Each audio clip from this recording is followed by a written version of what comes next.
Today I am recording a video that was requested by a comment. If you want me to react to a video, comment it down below. Asif says, Corey reacts. React to the evolution of Spider-Man. All right, let's go ahead and do it. Here we go, you guys. Before we get started, I would like to shout out today's sponsor, Corey Reacts. He bought this cup for me. Shout out to Corey. He's a cool dude.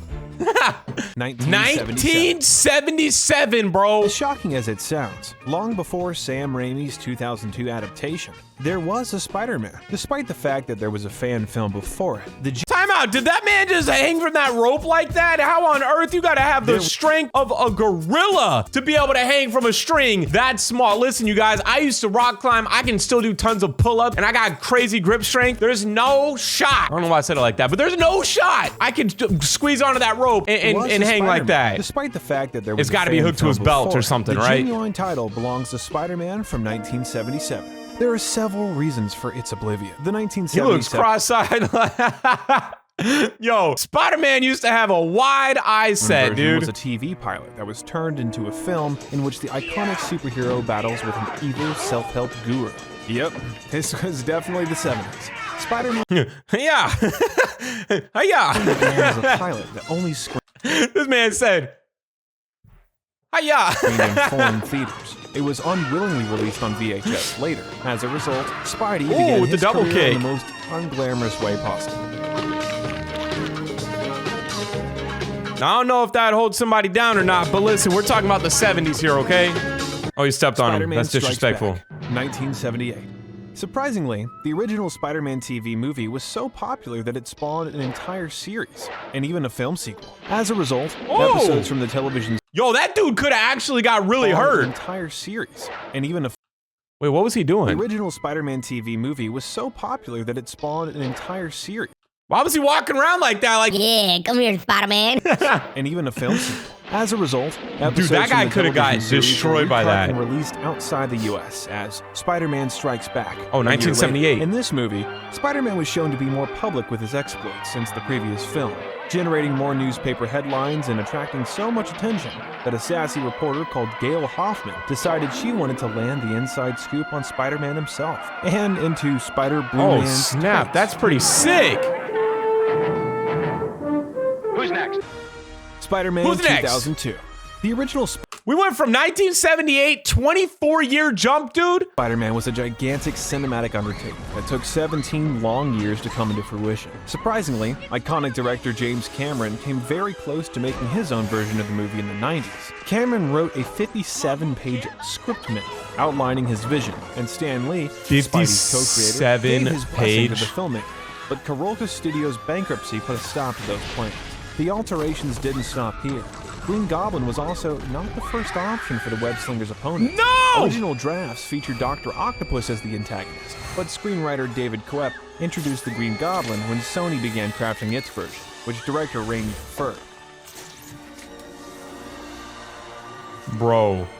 Spider-Man 2, 2004. All right, this was a good one, bro. This one had Doc Ock in it. Spider-Man 2 is usually regarded as one of the best superhero flicks.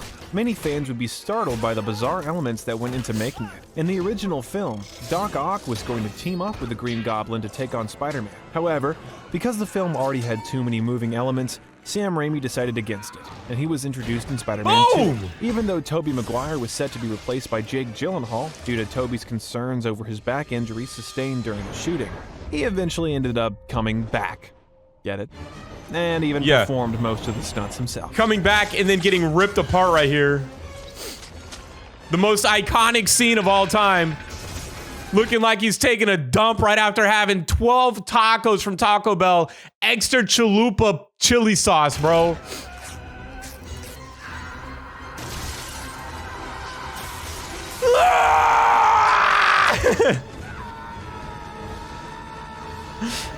Bruh.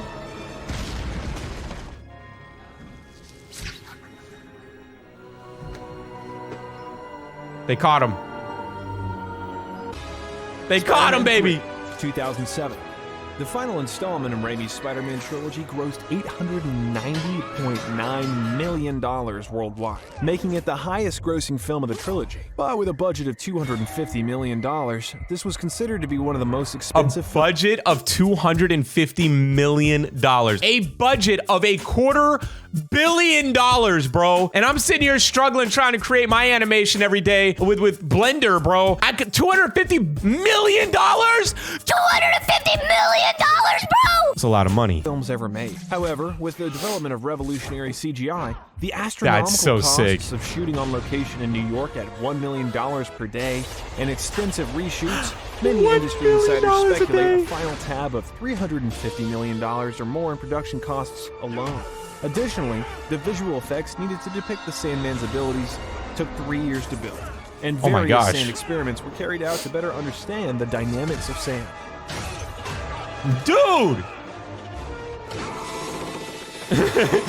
Oh! Yeah, now half your face is gone, boy. 2012. The 2010s. I don't remember Mark 2012. Waid's Amazing Spider-Man Reboot, which also kicked off Andrew Garfield and Emma Stone's off-screen romance. That's right. Sony Pictures had started pre-production on Spider-Man 4, a direct sequel to the original film. I should watch these. Before deciding to create this film as a reboot instead. Sony renegotiated contracts with director Sam Raimi and stars Tobey Maguire and Kirsten Dunst for a 3-film deal with the intention of launching a new trilogy in the series. Dude, what? With production expenses over $100 million. Raimi dissatisfied with the script, and tensions between Raimi, Maguire, and the studio growing, Sony decided to cancel the movie and reboot the series instead. I'm gonna throw you out the window now. The Amazing Spider-Man 2, 2014. The second movie of the planned trilogy was released in 2014 Oh, this was good. and was such a commercial and critical failure that Sony shut down the project entirely without even filming the third film. One of Spider-Man's most recognizable characters, the hilariously spiteful news boss J. Jonah Jameson, was never mentioned in this movie. He's mentioned several times in this sequel, but he never appears. According to the creators, they were unable to find an actor who could match J.K. Simmons' iconic portrayal of this character in Sammy Raimi's Spider-Man movie. Similar to the Sandman situation in Spider-Man 3, the VFX team studied electrical phenomena in great detail to nail Electro's look in the movie.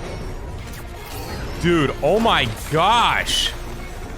Captain America. I forgot how good these were, man. America Civil War. This was, alright, this is one of the best Marvel movies ever. Spider-Man's third iteration in the 21st century came not in the form of his own movie, but by introducing him to the Marvel Cinematic Universe through Captain America Civil War. Sony Pictures first turned down Marvel's offer of a portion of the profits if they could bring Spider-Man over, but Sony Corporation was disappointed with the financial returns and critical reaction of the Amazing Spider-Man series, and chose to renegotiate a contract. Tom Holland and Charlie Plummer. Tom Holland is the best Spider-Man, dude. Let me know your thoughts down below. Is Tom Holland the best Spider-Man? And if you disagree with me, well, I don't care. But listen, I think Tom Holland is the best Spider-Man. And I think when you think of Spider-Man, I think of Tom Holland. I don't think of anybody else. When I first watched Tom Holland play Spider-Man, I was like, it's revived. Like, this is the greatest Spider-Man we've ever had. I don't know if we'll ever get that with Iron Man, dude. Listen, Robert Downey Jr. is Iron Man. There will never be another Iron Man. Maybe when I'm like 60 and they reboot Iron Man for some reason, like, okay, you know, whatever. But like, Robert Downey Jr. will forever be the Iron Man, dude. The one and only Iron Man. Only 2 candidates for the part of Spider-Man. Despite the casting choice being split, Holland was cast in the end, becoming the youngest person to portray Spider-Man at 19. Was he 19 Spider-Man when he... Homecoming, Wow. 2017. I'm gonna die. Tom Holland's Spider-Man finally got his own movie in 2017 with the release of Homecoming. This was the Amazing movie that I Spider-Man saw. Was not a success, with several critics complaining that it was too... Wait, did they say it wasn't a success? The Amazing Spider-Man was not a success, with several critics complaining that it was too similar to previous Spider-Man films. So Marvel took a different direction by skipping over the origin story part entirely this time around.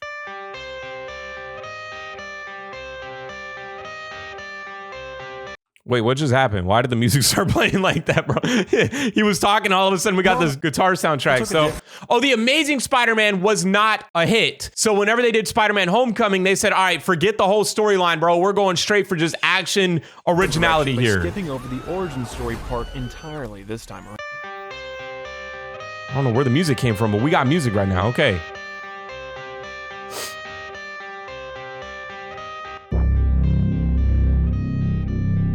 Yo, what is this music?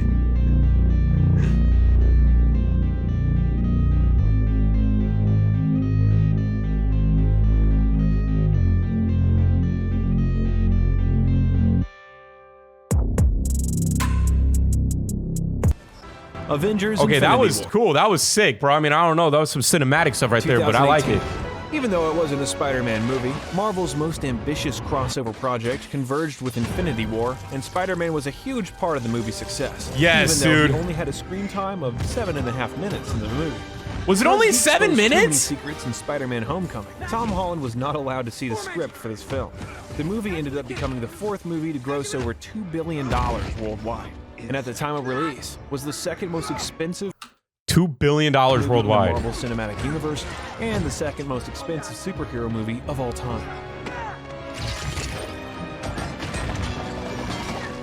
Dude, the CGI is insane. Avengers Endgame, 2019.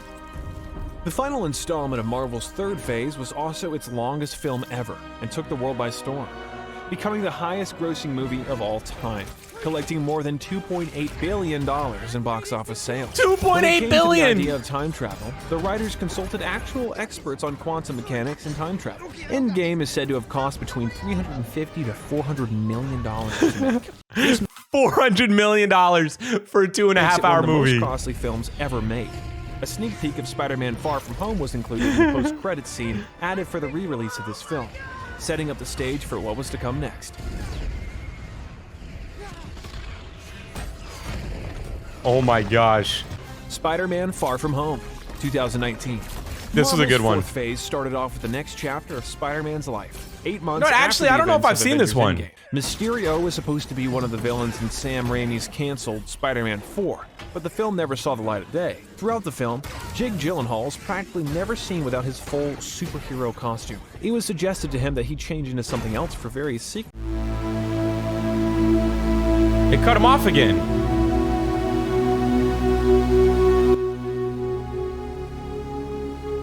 Oh, I do remember this one, yeah. Hello, Peter. I don't know what's up with this random music, bro. It just cut him off.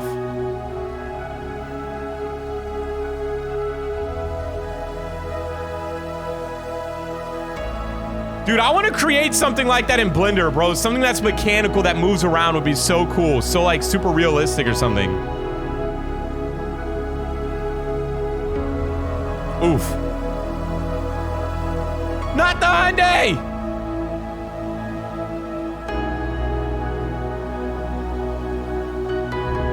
What an awesome scene, bro.